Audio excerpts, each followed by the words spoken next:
Swing it, boys, swing for the fence. Shove it, boys, make 'em miss. Some big league chew in a baseball souvenir. Come on, sing with me now. The Joe is home, sweet home. It's roll, tide, roll. The Joe is home, that's right. Home, sweet home.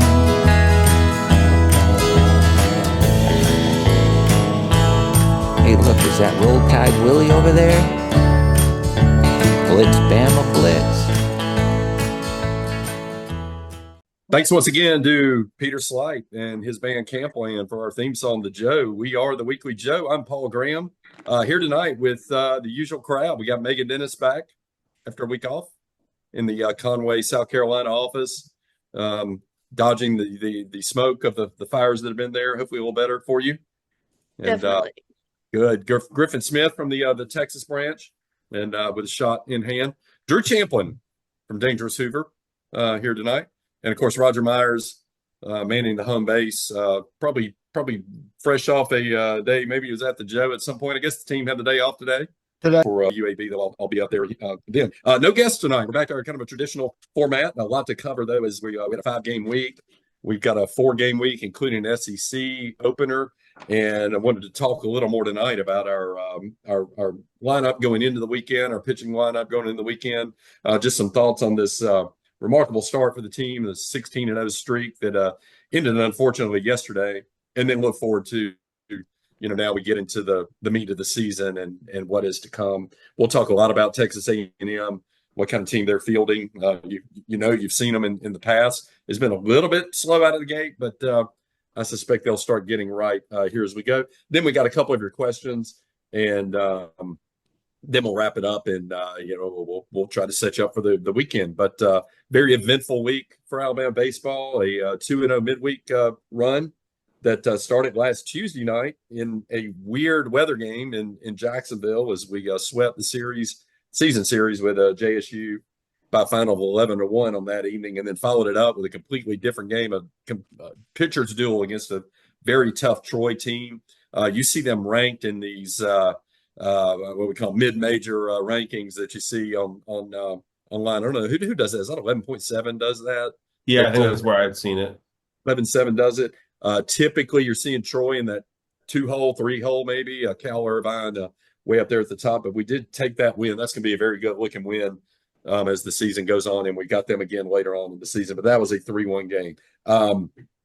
JSU, Roger, you were the only one there that night. Give us a little on what went on that night, starting with the weather conditions.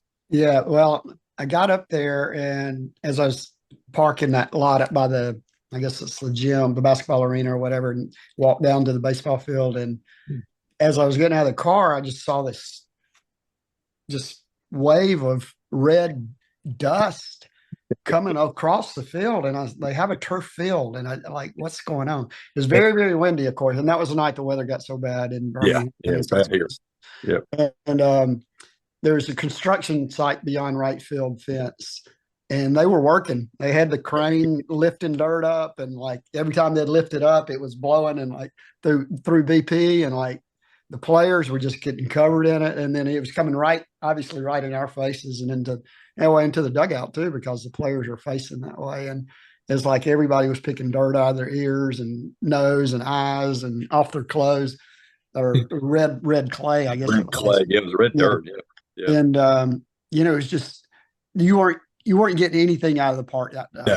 No. I mean, we hit 5 balls minimum that would have been just, I mean, with no wind, would have been crushed out of there. And then, as the butthurt Troy fans said, they would have all gone out of our little bitty cracker box park. Yeah, but and Jacksonville's field is a little bigger. I think it's 10 more feet down the lines and in the gaps, and like maybe 405 instead of 390 center. Pretty good code. But made it through without the rain until we got back on the road and got about halfway home, and it got blinding, very, very hard to see where we were going. But Dirk got the boys home in the bus fine, so that good was deal. Good. 15 hit attack that night. On top of that, drew 5 walks. The approach at the plate was great for a night like that, because this has kind of been a little bit surprisingly a little bit of a home run hitting club, a gap club. Fowler goes 3 for 6. You get Mizell 2 for 6. You get Snell 3 for 4. Plattner 2 for 4 in a start midweek. Bonamolo 3 for 4. Just up and down the lineup, you had a lot going on with the bats. So get a 15 hit attack. Stole a bunch of bags. I mean, 1, 2, 3. Let's see how many we steal. 1, 2, 3, 4, 5. I think. Yeah, 5. Yeah, 4. 4. I'm sorry, 4. Yeah, 4. Yeah, I've got 4 down. 4 down. Aiden Finateri gets a start. Goes well 2 innings. Gets in a little trouble in the third, and we kind of went to a little bit more of a premium bullpen. I mean, you see Myers come in, which is you didn't maybe expect Myers in a midweek game that early. Maybe you thought we'd just seen him in the Troy game, but I guess when you got that many arms, you can spread them out a little bit. Tate Robertson, another great kind of lockdown game, a lot like that Ohio State game. 3 innings, just shut it down. And I think I mentioned this. I mean, about the best thing I saw that night was what we saw to Harrison and VC. We didn't see him this weekend. We talked about it because you won the 2 games, but in 7 innings, and didn't get to see some arms you probably would have got to see in some of those games. But good to see him getting right, getting a little control. But struck out the side in his appearance there. So just a strong night. Not to belabor the point. I mean, you should go beat Jacksonville, and you did. Thoughts, Drew? You caught that one on the tube a little bit. Yeah, I watched it from this iPad that I'm talking to you guys on right now when I was in Georgia. I missed VZ's inning, so I was really disappointed in myself for missing that. But yeah, it's really good. Just kind of pulled away from him. I mean, I think it was frustrating. I know the guys were frustrated to hit the ball as hard as he did and it be 20 feet short of the fence. But I'd probably say, like you said, the VZ inning, where he was able to pitch through it. That's the first time he's pitched through an inning and gotten the side out. Maybe you'd like to kind of see him get a chance in a game tomorrow, even if it's a little closer. Yeah. I do wonder if Coach Jackson is kind of sticking to his kind of guys who he knows have pitched before. But I think at some point you're going to have a guy like VZ, or there's probably a few more names, get thrown into a situation like a high leverage situation, and VZ would probably be the first guy with velocity and stuff to be able to pitch through one. He's just got to have the control to do so. Right. This was a 3-1 game through 5 innings. By the way, we kind of poured it on late. We got 2 in the 6th, 1 in the 7th, 2 in the 8th, 3 in the 9th, and again just started spreading out the hits.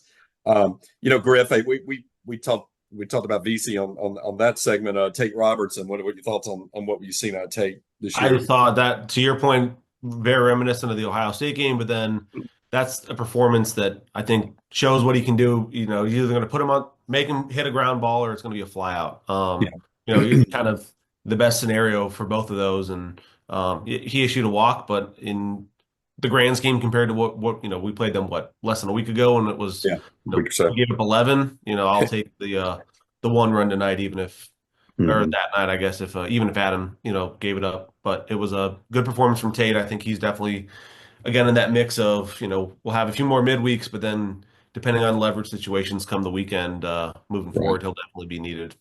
Right, Meghan. First week, the second time I guess we've seen Finateri first start with the double midweek games going on. Probably pitching his way into shape a little bit. Maybe he had gotten, had not thrown in the fall, and 2 good innings, maybe ran out of gas in the third, you think? I think that's a good way to put it. It's kind of ran out of gas. I mean, you can tell the stuff's there, but we didn't see him in the fall. He's still clearly trying to get right. And I think, coming in maybe that starter position where it was a game where he could have the time to figure it out, I think worked out well. But I think we did really good to not make the mistake of leaving him in too long either. Yeah, good point. No, definitely. I also just thought to Roger's point, the weather definitely played a factor. I mean, LeBron smashed that ball, and then it went, I don't know what, 80 feet from right center all the way almost to the foul pole, and he got home the run, and he landed a triple for himself. But I have not seen a game like that where the wind played such a factor in a while. That's why you always run the ball out too. Exactly. Yeah. I mean, That was like he's stand up triple on a.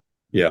I think the last time I saw the wind impact a game quite like that was the opening night of the series at A&M in 2023. Was that three? When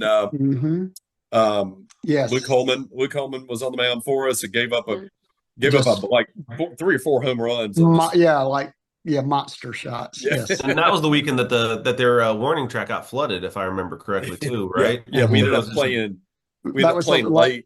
late Sunday. They Yeah. tried to A&M tried to get out of it, and we Splash Navy wanted to we cancel forced it. them to play. Coward. Yeah. I think that game was a little bit opposite because it was blowing out. And I mean, anything that just got up in the air that night, that got taken out of there. So, all right. So we are the last we'll see of Jack State. I think Jack State, they're not a bad looking team. And obviously we've played them midweek. You're not probably seeing their best arms. So we'll see how they shape up as the season goes on. Troy has arms midweek, Sunday, Thursday at midnight. It doesn't matter. Those guys got arms. I mean, there were guys there, the heat the guy was bringing in that game with them the next night on Wednesday was something else. Adam Felinsky is who I'm referring to. He was their starting pitcher. He went 5 deep, gave up 3 earned runs, only struck out 1, which, I mean, considering how hard that guy was throwing at times during that game, I thought was pretty impressive by our team that we managed to get the ball in play as much as we did on them. This was a night where we've seen our guys, we've seen our team bang out a lot of hits, draw a lot of walks, get hit. This night we only draw 2 walks. We get hit 1 time. Only scratch out 6 hits, but it was enough. It was a good defensive night. Pretty impressive pitching lineup on that particular night, Drew. We go JT Blackwood, Matthew Heiberger, and Carson Osmer, and all of them were fantastic that night. Yeah, and I didn't have a chance to see any of it because I was driving to Tuscaloosa for basketball and following on the live stats. But yeah, it's kind of the game. Like, I think some of our best games this year on the mound have been against better competition, like Troy, NC State, Coastal Carolina's turned. They just beat East Carolina on the road 2 out of 3 after striking out 19 or whatever times to 1 pitcher. So I think our guys really up it when it's they kind of pitch up to the level of competition. So I mean, we'll really see that over the next 10 weeks. But just pretty encouraged by how they were able to keep Troy's bats in the yard. Yeah, definitely. Gave up 7 hits on the night as the game went. I mean, 5 of those were all Blackwood in the first 4 innings. Heiberger and Osmer, I mean, these guys could hardly scratch them. They gave up, Heiberger gave a hit, walked a guy, hit a guy. Osmer gave up a hit in the 1 inning, but then struck out the side that inning. Heiberger didn't have the success on Sunday. I kind of mentioned in one of the tweets in one of these post game recaps. Your relievers are only it's such a thankless job. It's like, oh, you have that great game this week, and then you follow it up on Sunday, and you kind of get rocked around a little bit. So, but I mean, you saw, I think, what we're going to see out of Matt more often than not in this particular game. But 4 innings extended to 50 pitches, I think is a big for us. A very efficient outing for our pitchers. We just kind of scraped and clawed that night, Roger. Just didn't hit the ball well. I mean, 6 hits. Hodo had 2, but just kind of found ways to manufacture runs. Of course, Ron home run. Richie walks and LeBron gets the only 2 runs you need. We said this at the time in the first in his first at bat, he probably hit the ball harder than he did. He hit it off the backside of the pitcher. I never saw the exit velo, but that had to be 105. I mean, north of 100 at least. Yeah. I mean, and somehow or another, the pitcher recovers and throws him out. I mean, that's kudos to him. That was incredible. Or that ball could have shot off anywhere, but it stayed close enough to the mound for him to bounce on it. And then he took one off the back or the top of the back. Right. Over Snell. I can't remember who hit that one. Maybe Hodo's line drive up the middle. Yeah. I don't know if it glanced off of him, I think. Hodo's been headhunting out there. A couple of guys that had seen Jesus with balls off of Hodo's bats lately. He's seeing it really well right now. Really is. So again, it's kind of kind of like a big league game, really. I mean, it's just well pitched. Hits kind of came at a premium. Two really good teams. I mean, Troy's, if they're not the best mid-major team in the country, I think they're going to shake out to be somewhere in the top 3 to 5. Yeah. You'll see them in a regional. They might be on the edge of hosting, depending on how they they're definitely kind of how it all shakes out. definitely a top 15 to 20 team. Yeah. So, Yeah.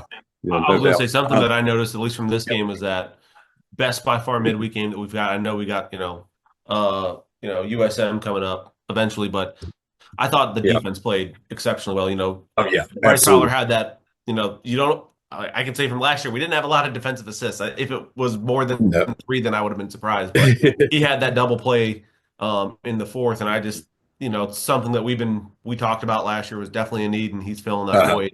I think we had upwards of at least 10 or 12 assists defensively in general. So 23, yeah. That's he sold it too. He sold it. He kind of acted like he didn't know where it was or whatever. He kind of sold it. Oh, yeah. I've noticed him doing that during scrimmages and practices a lot. That's like because I'm thinking to myself, oh, he can't find it, and then after a couple of times, I caught on to what he was doing. He's deking that runner at second. I mean, he's a really good outfielder. Yeah, he really is. He showed it this weekend. You saw it yesterday. The range he had in right. He was like the center fielder in right field. He was.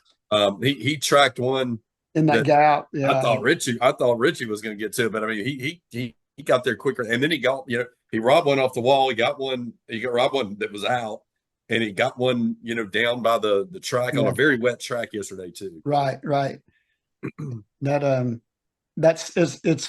It's been nice. We've mentioned at the games like how nice it is. Like, yeah, we're like last year, balls in the gap. Well, oh hell, here it goes. And then I look up and Richie's standing under it, or Bryce is running it down. Right. You got about 3/4 of the outfield area covered by those two guys. That's a big plus. Definitely plus gloves out there. So again, a no error night, a great pitching night. We'll see Troy later. You mentioned midweeks. I mean, we got some tough midweeks. You got Southern Miss coming to town. UAB is shaping up to be a pretty damn good club. I mean, they're 12-3 out of the gate. Beat Michigan State this weekend. I mean, had a win over them, and I think they're playing in like a round robin deal. All right. And one of their games was with them. The Pico and Hayslip Bowl. That's it. Yeah. Mm-hmm. But they seem like they're pitching better. I mean, you got to figure they're going to get better. South Alabama, we'll see what they're made of. I think Ole Miss comes to see them tomorrow. So yeah, you got a lot of really tough midweek games coming up. You got 2 more with UAB, you got 1 more with Troy. Hadn't seen much of Sanford this year if they're kind of about what they've been, but a lot of that coming up. And then we get into the weekend. So we go into the weekend. Let me get my numbers straight. We got a 14-game winning streak. With which matched, I guess, it kind of tied for a second all time to start a season, right? Yeah, 2020 and 2023 both. 23, yep. And so we go into the Friday game with a chance to tie the record, and then Saturday with a chance to break the record, and then of course the all-time winning streak in program history is 16 games. That we'll talk about in a minute on the 1999 team that was just amazing when you look back at that. Presbyterian comes to town, and honestly, the team I saw Sunday was completely different from the one, and for them and us maybe from what we saw then. We just jumped out on them in these first couple of games, and never really let them get up. I think going into the weekend. We talked a little bit about it last time. I think what we wanted to see is, it's kind of a focus on starting pitchers and what are these 3 guys going to look like. And Friday night, Zane Adams passed. Saturday afternoon, Riley Quick passed, and we were winning so big you didn't have to extend him, and you're fine. Sunday didn't happen, right? I mean, it was we got 2 really good innings, and then it all kind of fell apart. But I think you saw that those 2 guys on Friday and Saturday are tuned up and ready. And then the bats are more than adequate, and it helps them to pitch in those situations when they got those kind of leads. What you Zane Adams up, Megan? Your thoughts on his Friday night appearance? I mean, you straight up can't ask for more. 10 strikeouts in 6 innings. I mean, the kid Mhm. went out, did his job, and I know he was sick going into the week and Yeah, going into the yeah, weekend. So the fact that came out and looked that good, didn't travel on Tuesday up to Jack State and everything, you know, what more can we ask for, quite yeah, honestly? yeah. He looked like a Friday night SEC guy Yeah, at that game. best Competition. he's looked, really. Yeah. Yeah, definitely so. Didn't walk a guy. I mean, where he's gotten in trouble early in the year has usually been on a walk situation or kind of the mistake pitch. And that's if anything, if you really want to fine tune critique this pitching staff, I'd probably JJ's probably got it all, but if you really broke down how many mistake pitches we made on 0-2 counts or 1-2 counts that guys have hit off the wall, like the guy hit off fate yesterday, or laced into center field because you let the pitch too good. That if Zane's issue maybe had just been being too good on certain pitches and then walking a couple of guys and then hang one out for a long ball. So you didn't see that at all on this particular day. And what, at least what I found interesting with Zane up to this point, is that most of the time when he's gotten in trouble, it's been in those first 2 or 3 innings. And then, then he'll lock in. And that's usually not the case. Obviously, batters will tend to pick up those tendencies from a pitcher, and then they can rough him up. And that was at least not the case on Friday night. He was dialed in. Yeah. He's definitely our ace, one of our 2 aces, obviously, but he's one of the top, I'd say, 5 or 6 aces in the whole conference. Stronger as he goes along, Mhm. definitely. Weird night at the Joe. It was it'd been fairly warm and not wasn't cold or anything, but the air was just dead. I mean, you saw us tweeting about it a little bit. It was almost to the point of every ball that just got just roped into the outfield just died out there, and the ball never got out of the yard. And kind of like you said, Roger, in Jacksonville, it felt like there were 3 or 4 balls that got hit that night that on a normal night, whatever whatever was going on in the air, might have been out of there. And it wasn't real windy either. It was just something. Right. It was just dead air. Yeah. Fowler and Bull both definitely had ones to right field that would have gone. And then, like you said, there was multiples. Bull twice went to center field. Yeah. Right. Yeah. I mean, to get nothing out of those. Yeah. 2 or 3 balls to the track on right. Just a dead air night. We probably should have had a meteorologist on tonight to try to explain what the hell was going on. 3-hit night for Justin LeBron. Ho hum, got a double, batted in 3 runs. I mean, if he doesn't bat in 3 runs, it's kind of abnormal of these days. 3-hit night for Will Hodo. He had a big weekend, really big with the bat. And then up and down the order, 2 from Torres. Torres started swinging it pretty well, obviously. He is. Yeah. Started to lead the yard. Had a little swing and miss issue, I think in the early games, and I think is seeing a little more of a steady diet of breaking balls. But he seems like he's made some adjustments to how guys are going to pitch him. You see that? Yes, he's definitely he's cut down his strikeout rate for sure, and making better contact, and he almost always makes hard contact. Yeah, when he does. Yeah, and he shot that ball through the right side for the walk off. Yeah, Friday. That's right. So which he's a lot of times he's kind of dead pull, but one of his home runs was oppo. He powered that thing out. Errorless night, another good night fielding. Again, if any drawback of those first 2 nights, you just didn't get the extra innings to get more guys at bats or maybe get some pitchers a little more work. But we finished this one off in 7. Then we go to Saturday, and Drew, I'll let you take first crack at this one. The Riley Quick again, just impressive, strong. Just to me remarkable. He's barely a year removed from UCL surgery, and looks better than ever. Yeah, sure does. He did give up a solo home run. Is that right? Just the one? Yeah. Mm-hmm. Yeah. So that's going to be the key with him when he gets into these league games against more powerful lineups, is that limiting he's probably, he may give up a home run or 2 each time, unless we're getting further into the season and he's really dialed in like he probably was against NC State. But yeah, I think with him, he's just got to pitch like he's keep guys off base, and if someone somehow connects on one of those 97, 99 mile an hour fastballs and pokes it over opposite field because they barely got around it, and the pitch forced the power, then yeah, I think keeping guys off base will be key for him. But yeah, just looking forward to seeing how he pitches in an atmosphere where there's going to be several thousand people rooting against him, because I think that's kind of the next big step in his Different. development Yeah, back from injury. The thing that impressed me is he wasn't. I mean, as hard as he throws, he's throwing 90. Fastball was sitting 96, 7. We've seen it 97, 99. It maybe wasn't quite as but he didn't lean on it as much. Yeah. On this day, he was a little heavier maybe on the sliders and the breaking balls a little bit. 8 ground ball outs. I mean, I thought that was to me, if he's so he got 69 pitches, nice. If he can coax the ground ball outs, then he's going to limit his pitches.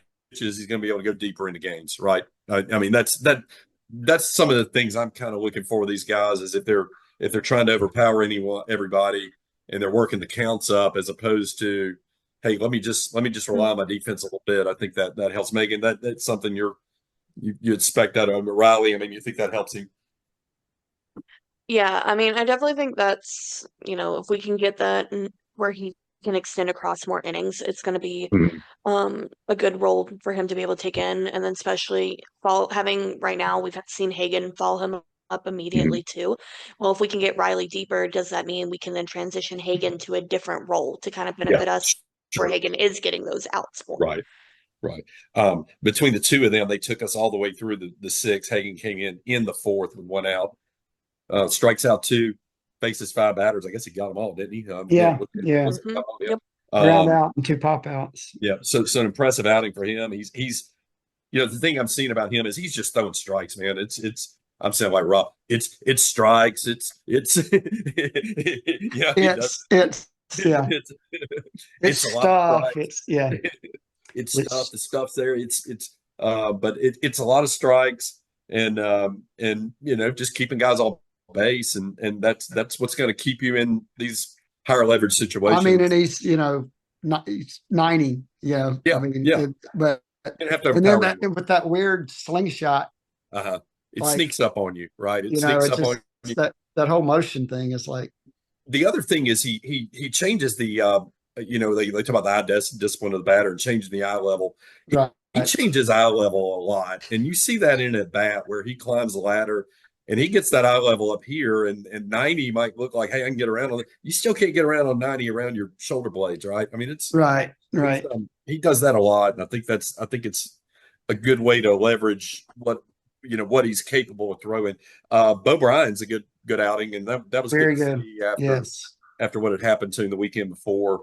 Which these everybody's human. I mean, it's got to shake you up a little bit when you hit a guy like that, and get pulled for just good to see him come in and strike guys out. So we end this one quickly. On the offensive side this night, and up and down the order, 13 hits. We drew 5 walks. 4-hit day for Hodo, following up on the 3-hit day the day before.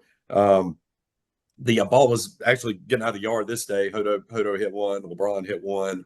He's doing that every day. And we turned double plays. That was cool. We turned a couple of double plays on the day. And that's definitely also going to help out these pitchers a lot.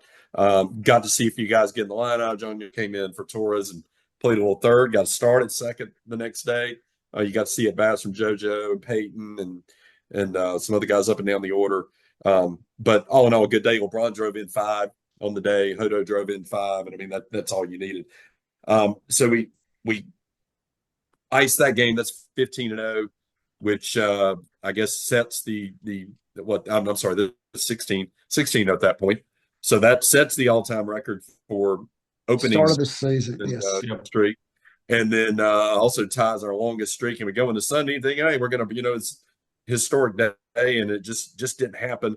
And I kind of go back and I was kind of looking back through it again. It was a weird day. It was rainy, and it poured out there. The outfield was just a slog out there. I mean, kind of surprised they played with it in that condition. Yeah. When you start seeing those guys running out there and it's splashing around like that. Any insight on that? It looked pretty good. When we went out there, the infield, it looked good and the grass looked good. And then when you saw Richie and Bryce splashing around, like puddles coming out. And I don't know if it's Will or one of the guys that writes for some of those sites said, I saw where it said that it looked like the game was going to be canceled, but Alabama almost really wanted to play. Right. So we wanted to get that record, but I mean, obviously Presbyterian agreed. I mean, I guess I mean they probably had a 6-7 hour bus ride back. I guess. Yeah, and got a game. What part of South Carolina are they in? What is it near Clemson? It's kind of near. I think so. Yeah, that's right. It is somewhere up around there in that area. But Clinton, South Carolina. Yeah. Okay. This was a game, and I think I tweeted it in the recap. We didn't particularly hit very well. We didn't particularly pitch very well. We didn't particularly field very well. And most times you do that no matter who your opponent is. And, this is what the result's going to be. There were 3 remaining undefeated teams in the country, ourselves, Tennessee, Florida State, down to 2 now. These streaks at the beginning of the season, everybody's playing, you're playing non-conference teams. You get, most teams go play one tough weekend. You might see some teams play a couple of midweek games that are tougher as well with it, which we've done. But still winning 16 in a row in college baseball, as you can tell by the fact that 300 some teams have taken a loss now and only 2 have not is it's still something, right, Griff? Griff, did I get you? No, I'm sorry. He didn't hear me. I'm sorry. They got locked up. No. Roger, what are your thoughts on that? We got you had tweeted, I think, on the Weekly Joe account that that winning. I mean, I don't know if it jinxed us or what, but winning baseball games is hard. Look at who has lost. I mean, Columbia beat Auburn. Old Dominion came back from 8 down in the 8th inning to beat Auburn. LSU lost to Omaha. A&M's got 4 losses going in. 6.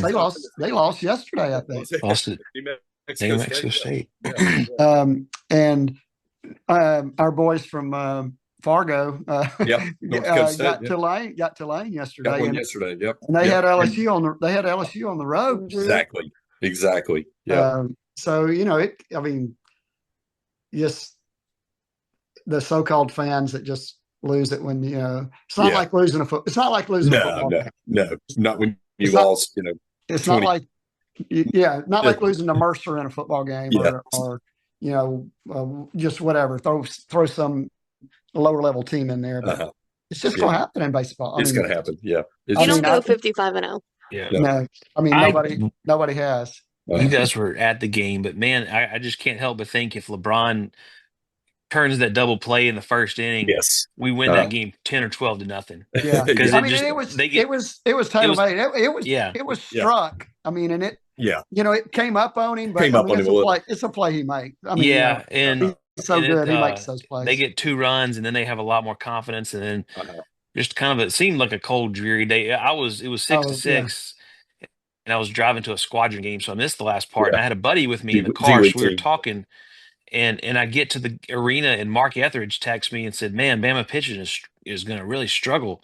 And so I'm like, "What's going on?" I figured we'd be up 11-6 now, but we were down 11-6. So just and then I start looking at the box score and see who all threw. I was like, "Man, it really just wasn't our day." So I don't think they were a bad team by any stretch. They won a few games this year, so they were 7-7 coming in. Yeah, much better approach. No idea who they've played, but they had a much better approach at the plate on Sunday. I thought you saw them foul off tons and tons of. I mean, a lot of foul balls on 2 strikes and extending counts, and we weren't throwing Riley Quick and Zane Adams, and so those guys can battle through that a little better than maybe the guys we had out there. Here's where I think the key to that game, and we'll talk more about it, but the bottom of the 4th, Richie draws a walk, Fowler draws a walk, and then we double steal, and you're like, all right, this is great. This is the aggressive Alabama.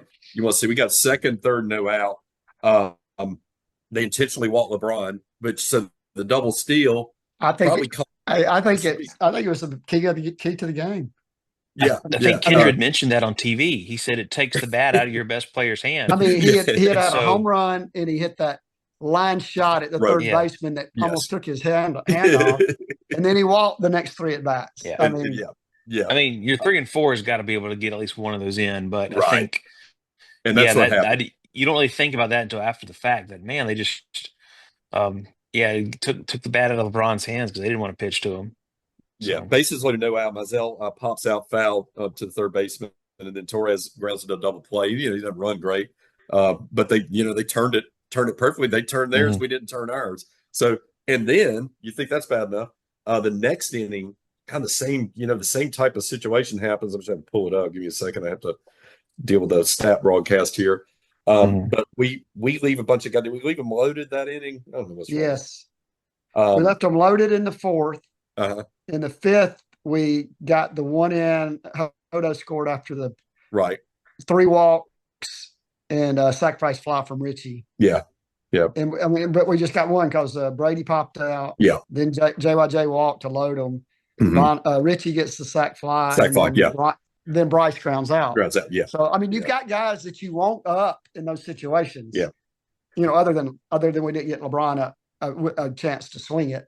But Right. I mean, Bull and Torres, you figure you're going to get something out of that. And then Richie, and as hot as Richie had been, he cooled off this weekend. You figure he's going to line you a single or a double. He is. Or Bryce is, but it just just didn't happen. So in that 2-inning situation where days before we had just piled on runs, we get out of that with 1 run, and then what is it? Is it the 6th inning? I guess when it all kind of went to hell with them.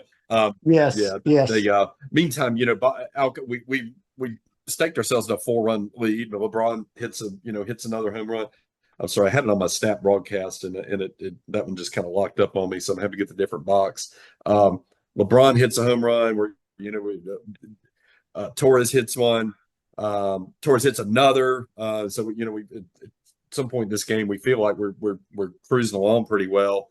And then just talk a little bit about, Roger, what happened in that inning? I mean, how do you describe that inning? Other than say, well, I would say right now our 3 best bullpen arms have been Matty, Heiberger, Brayman, and Osmer. Right. And we use Heiberger and Myers both in that inning, and they couldn't get out of the inning. Yeah. I mean, it's first runs either one of them has given up this year. And then we follow Faye. With Faye. Yeah. And then Austin and then Osmer and but it just didn't work. I mean, which it just the chance of them having bad days all at the same time. Yeah. Are unusual. Yeah. But Griffin's back. He got kind of locked out on and jumped in. I think that again, I go back to those two innings of what we didn't do, and then we get into the 6. We let them off the hook, and what they did do. Part of that inning, Faye comes in, and I'm sorry, there's a third. Was that the third inning? Faye got the 4th and the 5th. He got the one run. Third.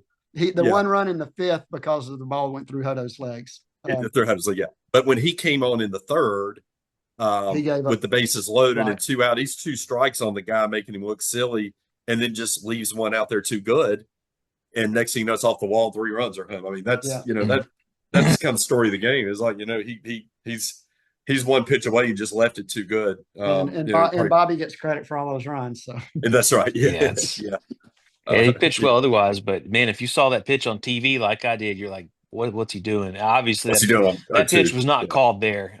He just missed it, slider, and I guess he wanted to go in the dirt, maybe out. But he just hung it out. Yeah, belt high. Yeah. And then they played 5 in the 6th. From there, we lost them down, but I never felt like there was just this offensive explosion coming with this team. Griff, I mean, did you kind of get the feel it just wasn't going to be that kind of day for our bats? Yeah, I just thought from the start, we'd get guys on, and we've been used to first 16 games. We're cranking them through, and it's past Yep. that for most of those innings. And then all of a sudden, as Rob said yesterday in his post game, we set them up and we're ready to go, and then we didn't. And then we set them up, and there was just, it wasn't going to fall. And I thought, just couldn't deliver. Yeah. I mean, we went from the third to the eighth without a hit. Yeah, that's right. Yeah, but had 8 base runners. A lot of guys on base because of walks and hit by pitch and errors and just that they were not Presbyterian were not a great fielding team, but we certainly and even you go back, I mean they we had a ball they hit a ball really hard to Torres that hit him in the glove, right, and it dropped out early on in the game, and that kind of led to I think that was right before the double play ball maybe. We just we make 3 errors. You mentioned the one by Hodo on the ball that he just kind of came up on. We reset the counter as we tend to do with the pickoff throw. Nothing came out of that, and then we just couldn't chip away, and then the bats went kind of quiet in the 7th and 9th, even though we had a threat in the 8th. All right, so we lose that one 11-8. So there's again we talked about this streak. 1999, Roger, you remember that team pretty well. Mm-hmm. That team went on a 16-game heater through the final 2 weekends of the SEC tournament, and then which I think was at was that at Duty Noble? It was in Hoover. It was at Hoover. It was the 80. I'm sorry, it was the 83 team. Maybe I was looking at that won it at Duty Noble. It was looking back some of these streaks, I think, and then won a regional, won a super. Gets to Omaha, and I think the loss got broken in a game against Miami. You remember these, Drew? Yeah, that SEC tournament. It was my junior year of high school, and me and 3 of my buddies got tickets and went to all the games. And I think we may have sat there for every single inning, and so that was fun. But yeah, I remember that team. That was this team that when he threw out all those random guys that hadn't hardly pitched all year in the SEC tournament, they came and was won. that the Jeffrey Norris year? It was the Jeremy Vaughn year. Jeremy Vaughn. Okay. Yeah, so that was a great team with I believe it was Phillips and Keller and gosh, I don't remember all the names like I do the '97 team. But Frick was not on that team. But yeah, just a really good team. Finished, I think, tied for 3rd. Maybe made the Final Four of the World Series. So yeah, they did. Never thought that'd be the last time we'd make a trip to Omaha. But sure enough. But yes, a lot of home runs, a lot of runs in '97, and even a lot more of those. So a lot of fun. Yeah, the eventual national champion Miami beat us, twice in that World Series. To me, again, this is a great streak. It's a great accomplishment. That 99 is probably incomparable given how the stakes of those games are. You know who one of those was against, don't you, Paul? Who? Navy. Oh, yes, yeah, it sure was. Navy was in that stretch. Sure was. Yeah, absolutely. Probably the only time the Mids have come to the Joe, which we really wish we could get them down there now. Well, they did for cancel ball, but yeah, the only that was the last time. Now that they've got a coach that'll get on the airport, maybe they'll do it sometime. But I mean, I think we can say too, if we had said, okay, obviously we got it tomorrow, but up to this point, if we said we were going to win 16 of, let's just say 18, just because we don't know what's going to happen tomorrow. Right. I mean, I would take that. That's a hell of a start. Mm-hmm. So, I mean, I obviously love the streak, would love to see it continue, but we weren't going to go as much as I hate to say it, we weren't going to go 55-0. Yeah. So, and hopefully these guys then realize that, to Drew's point, you can't, either play down or pitch down to your competition. You just have to, give it your all from the jump. Mm. So let me throw out a question for Roger, because you were at both of these games. The comeback against Ohio State compared to the playing from behind in this one, what would you say? Yeah, how would you compare the dugout atmospheres? Totally different feeling. Yeah, I mean, they're just flat and dead and cold and wet compared to it was like all the guys said, Rob got them together in the 4th inning and said, we're going to throw up 5 zeros and we're going to come back and win. Yeah. And they just had that, they had that fire, and then, Brian was getting pitched to and hits hits two rockets, off a 3-run rockets, and I mean, it even felt like we were going to do it, and then like yesterday, it didn't It necessarily just did, feel. yeah. I just feel like this is, it's not meant to be. Uh-huh. That 99 team, by the way, McClanahan, Lance, Yeah. who else? Manny Torres, Justin Smith was a pitcher. Brent Boyd, Sheriff Deputy Antonio Bostic. Yeah. Still, he's around the Joe a lot, and is like working as a policeman. Anyway, that was a fun team. Yeah.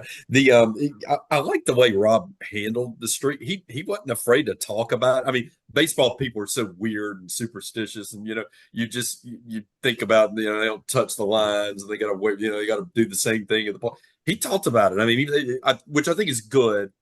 He's such a good spokesman for this program and the kind of voice you need for this program, because he gets it noticed. I mean, he recognized. He was talking about the other night about what people were saying about his team on Twitter, and I was like, well, that's good. People get sensitive. Why your coach cares what people say about him? Well, hell, I want him to say what we're saying about him on Twitter, because that means people are talking about the team on Twitter, and you want that kind of buzz and publicity for your team. And I think he recognizes that it's kind of a new day in social media around. Yeah, right. I mean, and baseball is so niche and social media driven, and it's so widespread, right? It's not like mass media where you've got ESPN Game Day sets the agenda for college football, right? I mean, or give or take, or the Fox show or whatever the hell. Baseball is these little pockets of like us. I mean, there's hundreds of these probably around the country, right, doing this, and hopefully that's what we're doing, is helping gin up a little interest. But I like that about Rob. I like the way he handled it. He didn't run from it. Wasn't superstitious about it. They just they face it. Hey, it's a game. We go do it. And, and the other thing is the well-deserved attention that Bron's getting nationwide. I mean, like his name is out there, and just even like Nick, when it took over as SID, that the social media stuff he's doing is just off the charts good. I mean, Griff, you would know, but I think, I don't know how to do any of that stuff, but I know that's kind of your field. But Nick, I told Nick, like, it's just what you're doing is fantastic. I said, to see that after so many years of really not seeing it, it was a complete. It's I asked him, I said, are you doing all the social media, or do you have interns? He said, no, I'm doing it all. I said, it's so good. Like the Cuban Missile Crisis with Brennan, and then like the Bron stuff. And then, he said, well, I had been told that, that it had kind of been lacking in that area. And he said, I just want to make it fun. Baseball's a fun game. You're supposed to have fun. And he said, and the kids, the players love it because, they'll mostly, I guess they're more Instagram really than Twitter these days, but all the stuff that they do. And he's just doing a great job with that. But then Justin's going on the D1 and all the national stuff and getting the golden spikes. The Mincy, the Barstool guy. That was a great interview. I'm going to try to. Brian was talking about to one of those interviews that Francisco Lindor is his guy. It's kind of who he models and stuff after. And so Tommy Hunter and Lindor were pretty close with the Mets. Yeah. I'd love to see if I could get Tommy to get Lindor to call Bronny. Connecting. Or something. That'd be pretty cool. Yeah. Yeah. I mean, you're seeing him. I mean, or Meghan, you're seeing him ranked as the top 26 prospect. You're seeing him on the watch list, if there is such a thing, for the Golden Spikes and things like that. Helpful to your program to have a guy like that, obviously, I think. Yeah, just a smidge, I think when the whole world can talk about Justin LeBron, it's probably a good sign that Alabama baseball is doing what it needs to be doing. It's on the map. It's definitely on the map, and I think it's very helpful. The home run power, 11 home runs through 17 games is the pace is something I've seen. I mean, they're 40 something home runs probably. How does he get that power out of that 180 soaking wet pound frame? It's got to be in the wrist, right? Yeah, I was gonna say it's got to be the fundamentals, and that wrist speed is just something else. To see that Hank Aaron was all wrist. He It weighed was a whiplash one. wrist, they called it. Yeah. They called it whiplash wrist with Hank Aaron, I remember. Yeah. So, yeah. I mean, It does kind of remind you of that a little. I mean, because he can take those balls and go oppo with it and still have such great power. Yeah. It's just a lot of it's natural ability. A Yeah, lot of exactly. it's hard work and just Yeah. you know, he's Probably strong core too, glutes, all that good stuff. He may be 2% body fat. I don't know, maybe. Right. And he's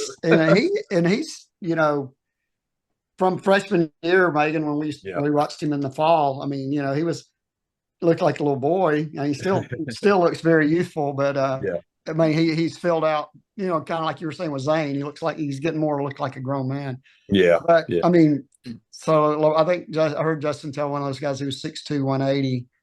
I mean, what if he gets another inch and 10, 15 more pounds? 15 pounds of muscle. Yeah. I mean, it's there's just. Yeah. It's just the A-Rod comparisons get more real the more he grows. Right, right. And that's the thing. The sky's the limit. It's just they these scouts like talk about how projectable a guy is. I mean, they're looking at a guy like that and thinking, he's 19, 20 years old. When he's 26 or 7, right, I mean, imagine what a monster he's going to be. Others up and down the lineup. I mean, we're seeing a pretty steady every day with Staten. Staten having been out, with the finger issue, and I assume he'll be back soon. I just don't know when, but you're seeing that same everyday lineup. Anything you see in the order, is do you take some pressure off Mizell, maybe flop him with Hodo? Do you move Snell up? Do you are you seeing what right, if they told you had to fix something, or change something, what would you do? I would move Bonamolo up and put him at 1 and Fowler at 2 and LeBron at 3 if they really want to have all them batting in order. But I know Coach Vaughn's set in his ways on having Vaughn at 2. But yeah, Hodo provides great protection the way he's hitting for Mizell and Torres. I mean, maybe you switch Mizell and Cade. I don't know. It's kind of a tough deal where you almost feel like 5, 6, 7, and 8 are hitting better than 3 and 4. Yeah. I think it's pretty interchangeable, and I think some of the guys are, or maybe 5, 6, 7, 9. We need our catchers to pick it up a little bit, and I think they probably will. But it's also going to be interesting to see where Staten fits in when he comes back, because if Norton's hurt, if he's got a bad back, then he may be a deal where he has to miss some time. So Staten's going to figure in somewhere. I really wish that hadn't happened to him, because I think he'd be a guy who's probably had 5 or 6 home runs at this point too. I agree with that. And and Cade's going to hit some more home runs. He's going to hit a lot of doubles, more so than home runs, but he's got the potential to hit some. And Richie too. Plattner, just playing 1 to sometimes 2 games a week. He's hadn't really had a chance to get into it, but we've seen his power. You see it, power potential. Snell's spraying it and spraying it to all fields too. I mean, I like that. He's distributing around. You got a lot of guys. I mean, we're getting shifted to death when Mizell's up, and when you're seeing a couple of guys that really shift heavy on, but they can't really do that on Snell. I mean, he's kind of spraying. Yeah, maybe you put him at 3 and see how it goes. It seems like I spoke Mizell to 3 into existence when it happened. So we'll see if we can speak this into existence. Not move Mizell. I'd give him maybe put him at 7 or something like that, or wherever Snell is. Well, and he's been reaching base. That's the thing. He's on base all the time. Yeah. And when he's hit the ball, he's hit it. He's had some terrible luck. Yeah. And he's got good back control. I mean, he knows the strike zone very well. I mean, he's got a lot of key like that Ohio State game when he got on in the 9th. So I'm not opposed to keeping him there, because I think it's the more he's just a guy that the more at bats he gets, the better he's going to get, and he's finally getting regular playing time. It's finally there for him. Right. Megan, nice to see a little more offensively out of Brady Neal. The weekend a little bit. I thought he had a little better out of him this week. I think a little better is kind of the key thing. I think if we're talking about weak spots, I mean, unfortunately, it is Brady. But we got 2 catchers right now, and you got that's who we want behind the plate. It's kind of I don't know. I guess if you're getting 8 out of 9 doing what they need to do, you can't really Right. complain too much. Especially when they're playing pretty solid defensively. I think the Mm-hmm. catchers have been, adequate to more than adequate. Pretty good. But Griff, any thoughts on that? If I gun to your head and you got to change the lineup somewhat, where's your move? Probably the same thought as what Drew's got. Yeah.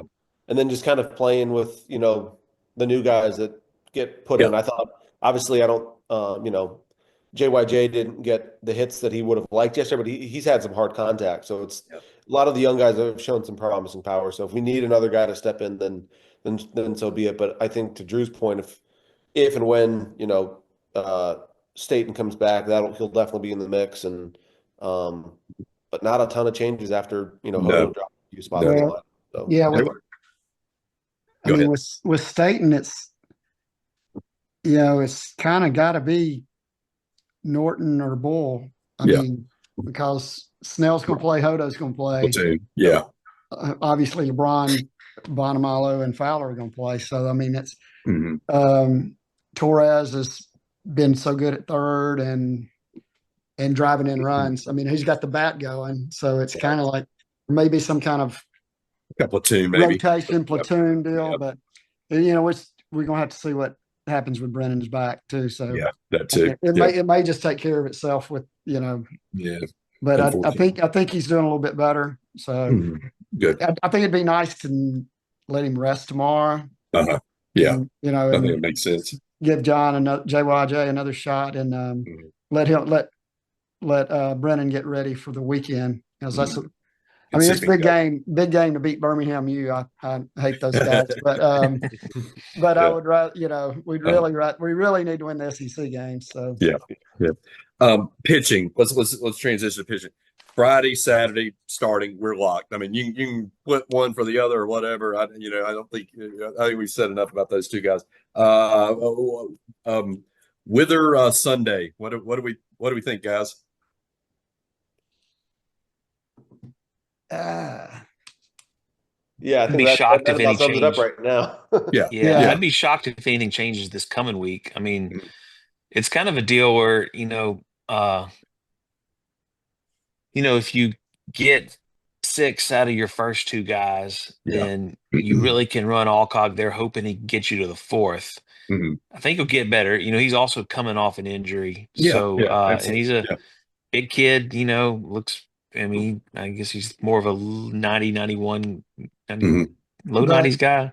But pre-injury at Gardner Webb, he was supposed to be mid to high 90s. Yeah. We have not seen that. Yeah. So I don't really know.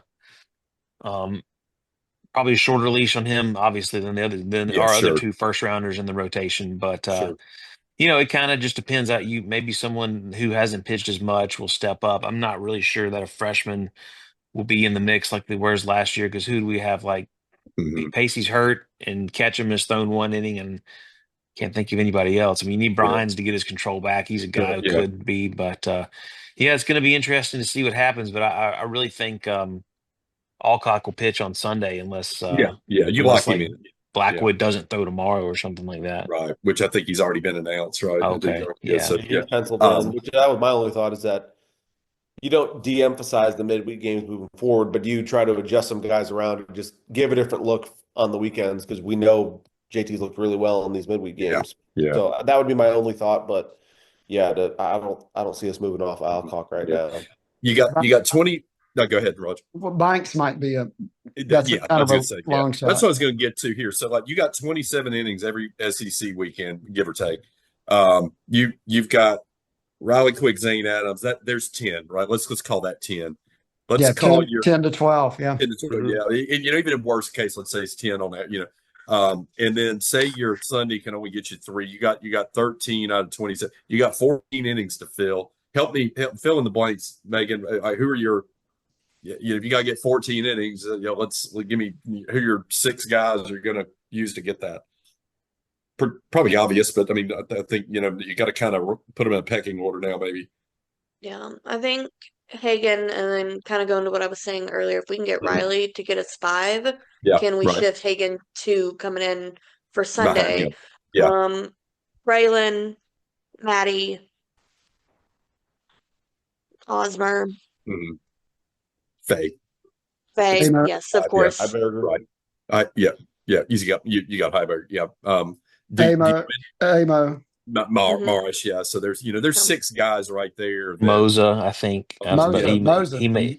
he may be behind Morris in that Yeah. order. I don't know, But but I think he's had a couple pretty nice yeah. Yeah. innings. So Well, we're gonna have to Mosa start to getting me, him in a little Mosa earlier. Mosa could be a wild card. Yeah. looks like the late inning guy because Hosmer can't do it 3 times a weekend. But if you need, if you got to go to him twice, and you need that 1 inning, and Yeah. that's that slider or that sinker that he throws that just dives off the table, and only 3 guys get a look at it. They don't really get to see it, but see it 6 pitches like that, it's hard to adjust to. So it's just and kind of the same with Brian's. I mean, if you could get Brian's control, if you could harness it, even an inning. I mean, he's going to be tough on those lefties with the way that ball kind of tails from him. And of course, you've got you got Connor Ball if you got to bring in you got 2 lefties. You got Tate. I feel pretty damn good about this. Finitary. Yeah, exactly. Yeah. Beasy if he throws strikes. When he throws strikes. Yeah. I think the only thing that concerns me is just the start on Sunday, but it helps that you're facing their guy that's probably their 3rd guy too, right? Griff. Yeah, I mean that I guess that would be our saving grace. I mean, looking forward to this weekend. Mhm. A&M has been a bit of an enigma. They've supposed to come out screaming hot, and they're not right there. Right. They've lost a midweek game to Texas State, I believe, a week Yeah. ago. That Yeah. was kind of inexplicable. 7-3. And you just kind of shake your head at that, and some of those losses, you're just like, really? I just personally didn't see it. So to that point, I think that I'm not worried about them, having that 3rd guy, like you said on Sunday, being their one of their aces. So here's A&M's weekends. Okay, here's what we're facing this weekend: lefty. We got Prager on Friday. We got Lampkin on Saturday. Both these guys are very familiar. Thrown a lot of SEC games. A guy named Miles Patton, who's a 6'3", 205-pound junior from California. Played 2 years at Long Beach State. He's going deep into games. He's got 2.28 ERA. All right. So, I mean, another lefty. So, I mean, that's the difference. And you're like, how do these guys lose all these games? I mean, some of them been kind of midweek, or you just Lampkin and Prager weren't great early on, but they were damn good this weekend. But I mean, he threw a hell of a game yesterday, but they got to him late and got to the guys behind him late. But typically you're gonna have a Prager and a Lampkin, and then you got who's this 3rd guy, right? I mean, that's typical. Tennessee's not gonna be, they're I think I refer to them as a death machine. But I think that's gonna be your typical weekend. My only concern is can we get a good start on Sundays, because I feel like we're going to get it most Fridays and Saturdays, or Thursdays and Fridays as the series are laid out. Again, Coach Michael Early, took over for Schlossnagel at A&M. Probably had just the best offseason of anyone in the country with the way they were able to maintain that lineup and keep all those guys from going off to Texas or going off in the portal somewhere else. I mean, they came into the year pretty well locked and loaded with almost the same group. I mean, Lavalette, Jeff Kent's son, he's raking pretty well. Yeah. And with a K. Injury, right? Grohovic goes down, so he's out for the year. But they bring in Gavin Cash, another big transfer, kind of real coveted guy in the portal last year. So their bats up and down that lineup is just weird that it hadn't started off any better than it has, and you wonder sometimes those coaching transitions that can't be a bit of an issue, Megan. Yeah, I'm going to be fully honest. I haven't kept up with A&M. I haven't kept up with our games. That's about where it stops. As far as what to go, but I mean, they're good. We knew they were going to be good. I think they're not as good as maybe people thought they were going to be preseason by any means, but I think that's not going to hold. I think it's just it all evens out. SEC play starts, and we all know it's a different beast as soon as it does. Exactly. You start seeing the splits look a little different. The guys that are hitting 364 now are going to hit 184 in SEC play the first couple weekends, and you wonder what's going to go on. It just is what it is. So that's a little bit of preview of A&M. A little bit quick hits around the SEC. Tennessee the best or LSU the best? Who y'all got? If you had to, pick one of the two right now. Tennessee. Tennessee. I Tennessee. think Yeah, they I have go Tennessee. Consensus? 7 or 8 grand slams, and Yeah. they play. To Troy's point, they play in a true Cracker Jack box. They but, do. Yeah. but yeah, Some of those balls are going. I mean, they're going. They're. Well, I don't know how D1 has it the other way around. I mean, not that it really matters, but No. right. LSU's pitching, maybe they're a little better on the pitching side, but I mean, it's hard to what Tennessee's doing offensively. It's hard. You hadn't even thought about Florida. I mean, they're now, they're still there. Arkansas, always strong pitching. Got a marquee shortstop like we do. Very similar.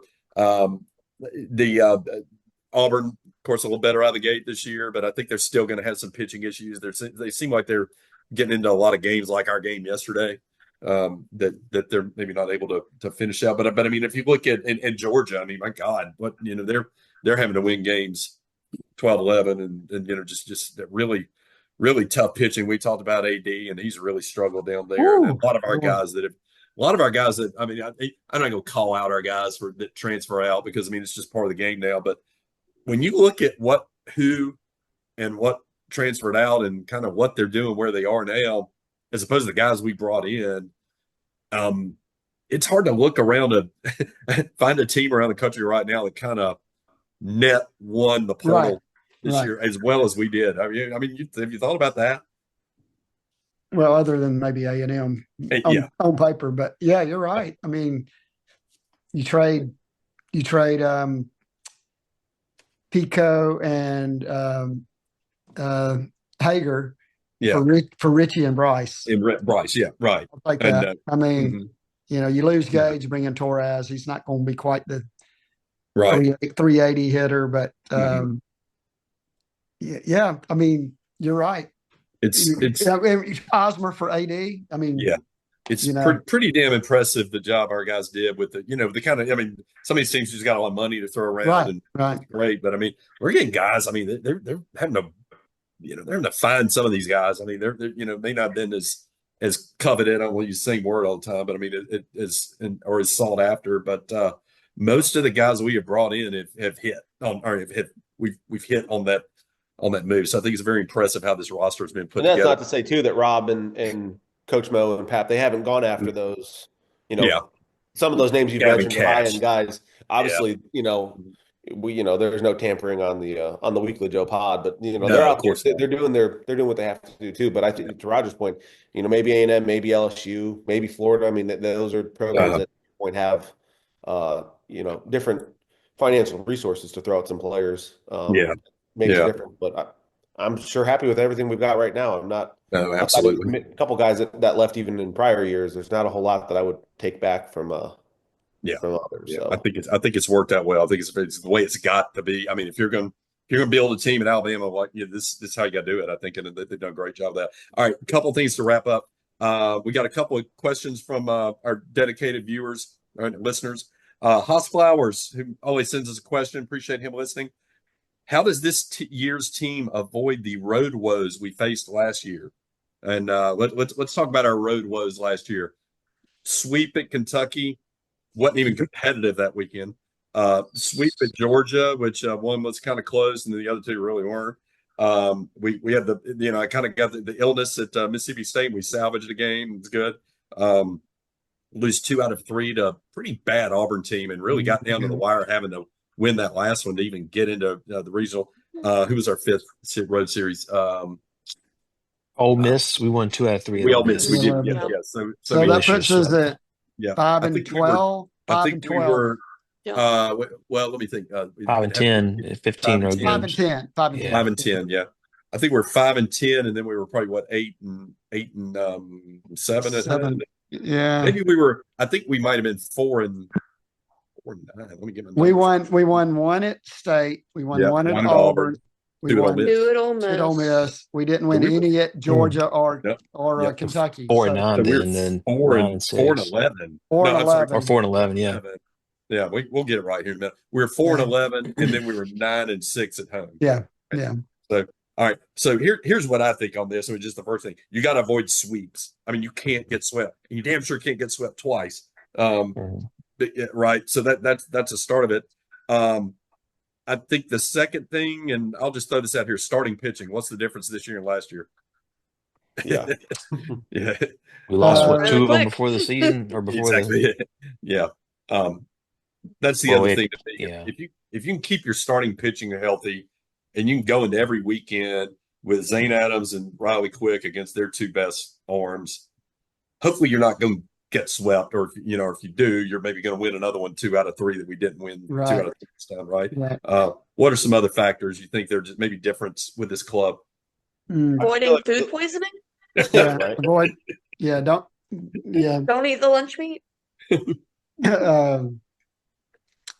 That's. I mean, I think it's just a better put together team. I think. You Yeah. know, and to be able to avoid that, in more ways they can. Obviously, as Rob would say, we can slug, but we can go. We can run. It's Mhm. running, it's defense. It's defense. We haven't proven we can bunt really. Haven't attempted it very often, but we have not done a good job of that. But we can run. We're talking about all the time about going first to third, like Mhm. like Hodo. It's I mean, expected. Yes. Yeah. It's twice or legged out 2 doubles yesterday. right? And Yeah, he's that was- 3 for 3 on bags too. I Yeah. mean, we've already stolen last year's team. Yeah.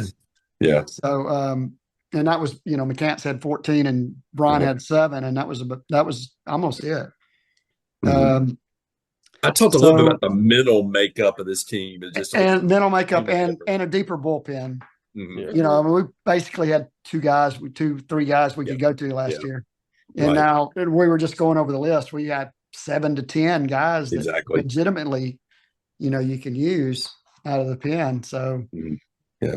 I think what- all those factors will help. Yeah. Drew, And- what's a real sorry. Good. I was going to say the other thing is schedule. I mean, a lot of it's Mhm. schedule. Somebody in the conference is probably going to get, Texas may not be that good this year, or Missouri's not going to be that good, and maybe South Carolina slips down or something. Somebody's going to have that schedule where they get all 3 of them, and but our road schedule this year, help me out here. All right, so we Go to LSU. go to A&M, we go to LSU, Go to Tennessee. Auburn, go to Auburn. Tennessee comes to us. Oh, that's it. Yeah, my bad. Yeah. Indy. Florida, we're at State Florida comes to end the we year. Go to Florida, go Florida. to Vandy, Yeah. So I mean, there's not really an easy one there, right? I mean, there's just not. I mean, it's still going to be tough. Realistic expectation, Drew. If 4 and 11 was it last year, This is a weekend to make a statement as far as we're not here. I mean, not saying it's to say we're a top 3 conference team and Yeah. just say we're a regional team. I mean, Texas A&M may be the second weakest team out of this group. I mean, it's Could be. it's just because they have not hit as well, and Caden Sorrell has not played this year. I was reading he's supposed to have an MRI tomorrow. He might play this Yeah. weekend. I hope he doesn't play this weekend because I just want to get wins. right? But gosh, picking, need to do better than 4 and 11 for sure. Uh-huh. I'd be 7 and 6 8, and 9. 7. Yeah, 7, 8, 8, 7. you guys don't get swept. I think is really the biggest thing. I Yeah. mean, it's so hard to do. Mhm. So if you don't get swept, you're at minimum 5 and 10. So all Yeah. right, can you win one of those series? Maybe 2. Right. So I think 6 is the magic number there for road that I'd like to see. 6, And that's okay. I think a low bar that I'm sure those Yeah. guys would say. 6 And and we were- 9, you say?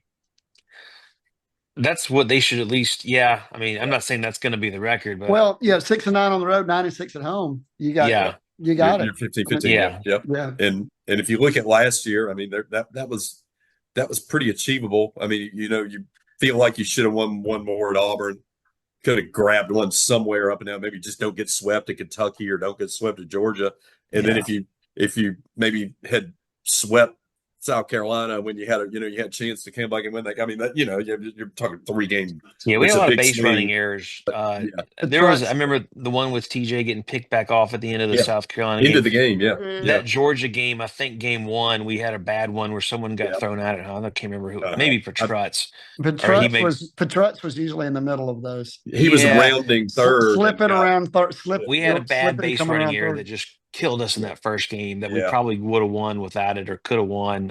Exactly. So we just can't have those. And maybe we've had a few kind of questionable ones so far. So Yeah. we just got to clean that up. We'll have a better outfield defense too. So I think so. 6 wins it's attainable.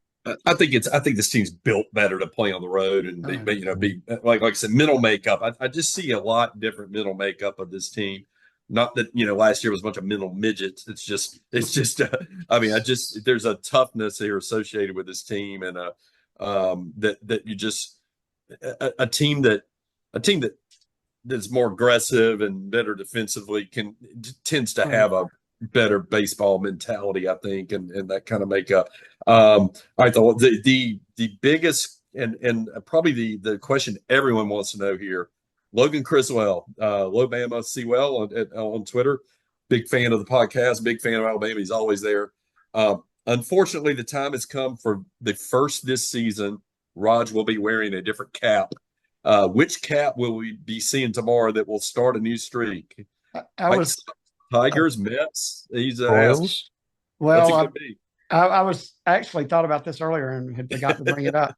I've got lined up in there. I've got Tigers and I've got the Royals. And I got the Red Sox, the Yankees, and the D-backs lined up D-backs for D-Ray, yeah. for D-Ray. So I was thinking either the Tigers for Chase, Real Deal, and Jim Jimmy. Jarvis. Jim Jarvis, And then obviously KC, we got Gentry and Peyton. And Gentry's actually been in the show, so it's kind of like that He's might been there, be. Yeah. I mean, since we really don't have pick Pink because he was in big league spring training at least. So we so anyway, if you want to vote Tigers or Royals on the panel, or if you want to put it out there in the Weekly Joe tweeter. Drew will put it out on Blue Sky. I'll put it out on Blue Sky. So anyway, the Red Sox for Caden Rose, and then Hess with the Yankees, and we got other guys too. We got a lot of guys out there. Yeah, we got a lot of different programs but we don't. Represented. My Mets hat with retired with Tommy Hunter, I suppose. Hadn't got anyone there. All right, well, good. Any other final thoughts before we get into the weekend? All right. I'd say 2 or 3. I'll go ahead and jump out. I know we're probably going to get to it, but I'm going to be optimistic. I say 2 or 3. I like where we've been. I don't think that we've had the, to your point, the mental kind of, mishaps. I don't think we're going to get swept on the road this year. I'll be, again, optimistic. I say we're going to, I don't think that's even a shock. I mean, I think what we've seen from this team, at least kind of, looks like it travels. Yeah. Like I kind of expect these guys to, bring it on the road again, and I say we're gonna take 2 or 3. Yeah, Drew, what you got? Oh, I think I'm generally pretty optimistic with these predictions, so I'm going to say we're going to win 2 or 3 as well. Come out and shove on Friday. I think a lot of their top guys hitters like Laviolette and Schott, I believe, are lefties. Lefties, yeah. If Sorrell plays, he's a lefty. I think Zane's going to have a big game, and then.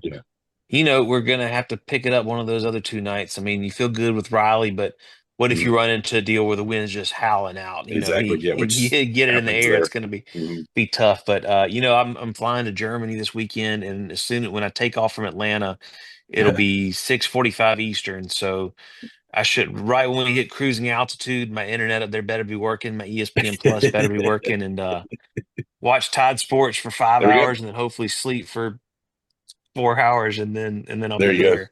Because I don't know, man. Sunday when we're at 4 p.m. Central Time and 10 p.m. Frankfurt time, I don't know what. I'm not sure what I'll be. Maybe find a beer garden and try to fire up the old. I think I found a lot of stuff's closed on Sundays over there, right. but so Megan, hopefully I'll be able to follow it from afar. Megan, you're usually the biggest gump on these predictions. What do you got? Well, we got 4 games this week. I think we're going 4-0. All right, good. That's what I expect, Roger. I'll say beat Birmingham tomorrow and win 2 out of 3. And 2 or 3. I feel that way too. Minimum of 2 out of 3 this week. Okay, yeah. Oh, good. I mean, get started on our 6. I really think we could get 7 to 8. Yeah, on the road. Great. No, that'd be great. Yeah, and like I said, I mean, I think what this team does travels well.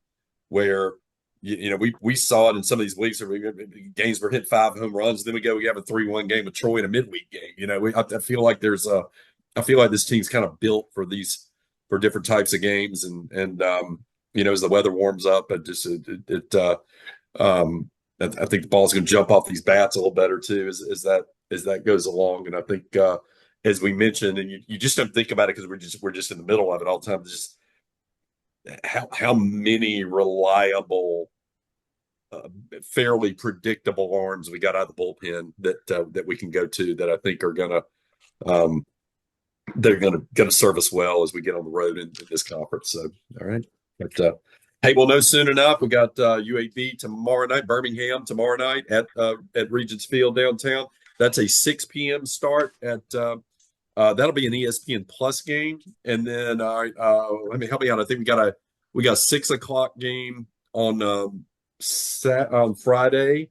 Mm-hmm. We got a late game Sunday. It's kind of a weird lineup this week. So it's 6 on Friday. I'll get it right. 2:00 on Saturday, and then 4 on Sunday, which must mean it's is an SEC network game or something. It's got to be. I think it's it's SEC Network, 4 p.m. Central.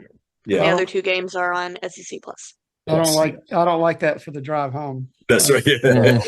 It'll be better than last time when we got through like midnight. It seemed like that long delay. Well, with the rain that night. Yeah. So big weekend ahead. It's SEC opening weekend. It's SEC basketball tournament. A lot going on with Alabama sports this weekend. And obviously I forgot about even the Auburn game was going on Saturday. We were kind of fussing and stewing about whether it was going to end or not before we got out there to listen to the anthem and everything, and then we go to overtime and Sears hits the shot sometime in the first inning. A big roar goes up from the crowd. It was really, really cool moment. The guys were all in the dugout kind of looking out, trying to figure out what had happened, but I thought that was a really, really neat moment to be a part of. But a fun day that day that didn't turn out so much the next day. Roger, safe travels there. Enjoy it. We'll see you tomorrow night. Yeah, definitely. Yes. We'll see y'all then. And we look forward to another episode of the Weekly Joe. We'll record sometime early next week. Hopefully we'll be talking about a 3-1 or 4-0 week, and we will let Peter Slide and Campland take us to the finish. Thanks again, everybody, and we'll see you next time. Roll Tide. Roll Tide. Roll Tide. Swing it, boys, swing for the fence. Shove it, boys, make 'em miss. Some big league chew in a baseball souvenir. Come on, sing with me now. The Joe is home, sweet home. It's roll, tide, roll. The Joe is home, that's right. Home, sweet home.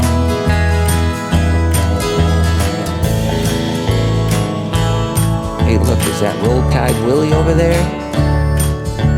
Well, it's Bama Blitz.